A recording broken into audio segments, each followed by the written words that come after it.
I'm Scott Flowers with Cloud Ninjas. Today we're going to continue our series on the Dell PowerEdge R830 server. In this video we're going to show you how to update your BIOS. Let's get going. Hey, thanks for stopping by today to learn a little bit more about the Dell PowerEdge R830 server. Do us a favor, if you find anything that helps you in this video, click that like, smash that subscribe. All right, we'll top in. As we mentioned, this video is going to be dedicated to how to update your BIOS. But let me tell you up front, this is not how I would recommend updating your BIOS. There's two videos in the series called Mass Updates, and that's going to update your BIOS, that's going to update your onboard diagnostics, that's going to update your firmware, it's going to update just so much more, and that's the way to do it. Now, this is a way that you would do it maybe if you didn't have an operating system on it and you're in a pinch and maybe you just need to resell it and you wanted to get it up to date, or a marketer, whatever the case may be, this would be a good way to go about doing it, but again, not the way that I recommend. So here's what we're going to do in this video. We're going to show you how to download your EFI file. Then we're going to show you how to create a bootable USB with a program we like called Rufus.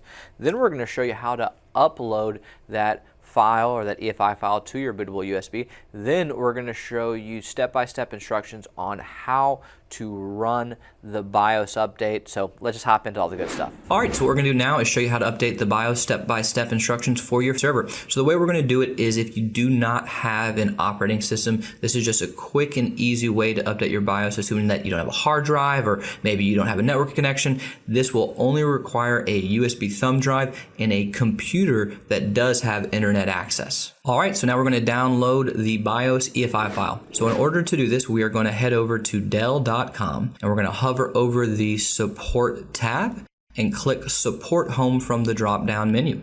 Now we're going to scroll down to identify your product or search support. Type in the model of your server and select the one with PowerEdge in front. Now we're going to head over to the Drivers and Downloads tab. Under the drop-down for Operating System, we are going to select Not Applicable. Under the drop-down for Category, we're going to select BIOS. The download button for the BIOS update will be for an EXE file, which is only going to run in Windows. What we want is an EFI file, so what we need to do is click the drop-down arrow that's to the right of the download button. Then we're going to navigate to Other Formats and download the EFI file. All right, so now we need to create a bootable USB. We are going to use a program called Rufus. So we just go into Google or to a web browser in general and search Rufus, download the program, and run it once it is downloaded. Plug the USB into the computer that you downloaded Rufus on, and under the device in Rufus, make sure the USB drive is selected. If you only have one USB drive plugged into your machine, it will be selected by default. Leave everything under the default settings, then click the select button and choose the EFI file that we downloaded in the previous steps. Click Start to begin creating the installation USB drive. All right, now that we have our EFI file downloaded onto our USB, we just need to pop the USB into our server and boot your server back up. During the post, we want to hit F11 and enter the boot manager. Select System Utilities in the boot manager. Select BIOS Update File Explorer in System Utilities.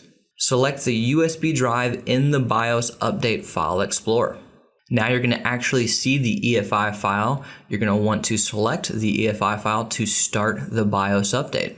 So this is temporarily going to check the BIOS image. This may take a few minutes to do, so we like to fast forward through this part of the video not to waste anyone's time. But what will pop up is the next screen will show you that the BIOS update has started, and when it starts, it's going to show you your current BIOS version, and it's going to show you the BIOS version that you are upgrading or updating to. You're going to want to select Continue BIOS Update in order to proceed. Now do note that your system may take a few minutes before it allows you the opportunity to select the Continue button.